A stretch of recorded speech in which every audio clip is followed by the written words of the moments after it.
Hey everybody, John with Owl, and I'm sitting in one of our Grenadiers. And today I want to talk about something that I think a lot of people who get a Grenadier notice about the vehicle, besides all the awesomeness, is the fact that the wheel doesn't return to straight when you go around corners, which somebody said was intentional. I think it was intentionally a poor choice, but I'm not trying to start arguments here. I know people love to argue on the internet. What I want to talk to you about today is ways to make the handling of the Grenadier better and to make the steering and stability of the vehicle better. So when you're on the freeway in a Grenadier, it tends to kind of wander and it requires a lot of steering input.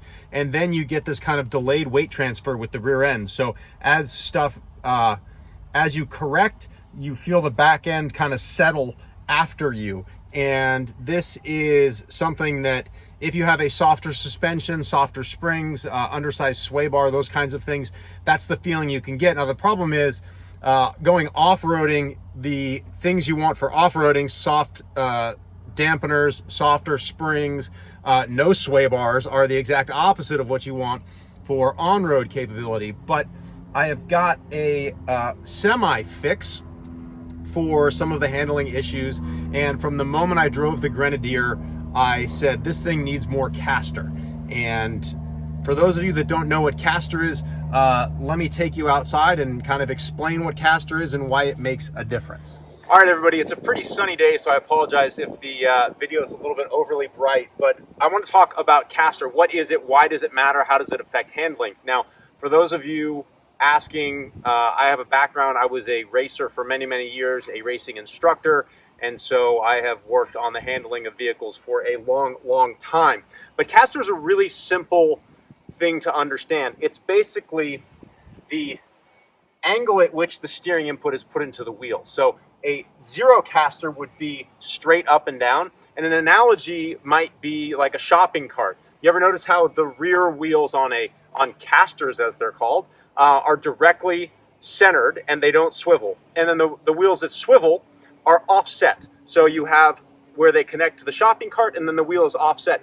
That is basically what we're talking about, but instead of being negative caster, which you have on a shopping cart where the shopping cart's connected here and the wheel is behind, on vehicles you typically have positive caster, which means that this is zero and this is positive. Most production vehicles have between 3 and 5 degrees of positive caster. Here's where I think things tend to go wrong on the Grenadier. This, when I put it up on the rack, had almost no caster in it. It was almost straight up and down. What does that cause the vehicle to do? It causes it not to track straight. It means that it's going to follow lines on the freeway and constantly adjust because there's nothing holding the wheels basically in line. And so when you're on the freeway, that's what's causing you to constantly add steering input. So what you want to fix that problem is you want to lean this back. You want some negative caster. I was only able to, I will cut to us aligning this, but I maxed out the caster on this and I was able to get almost 2 degrees, just under 2 degrees of caster. And let me tell you, huge difference. When I'm on the freeway, I was able to let go of the wheel sometimes and then make minor inputs, and the vehicle tended to track straight. Now, I would love to put another few degrees in it, but that's going to cause or require additional parts. Right now we're using the stock eccentrics and put more caster into it. And for those of you saying, it was designed that way, blah, blah, blah. Yes, but it doesn't mean that people don't drive these on the road. So off-road, that's going to give you a really tight turning circle, but a couple of degrees of caster are not going to make really any difference off-road. And for me, drivability, because a lot of these are getting driven on the street and off-road, it makes a world of difference. All right, we're gonna go into the abyss under the Grenadier.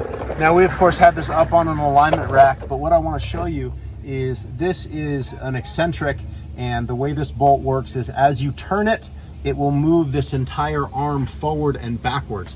And so to get more caster into the vehicle, wow, that sun is super bright over there. To get more caster into the vehicle, you're going to want to push this bottom arm forward, which pushes this forward, which changes all of this geometry.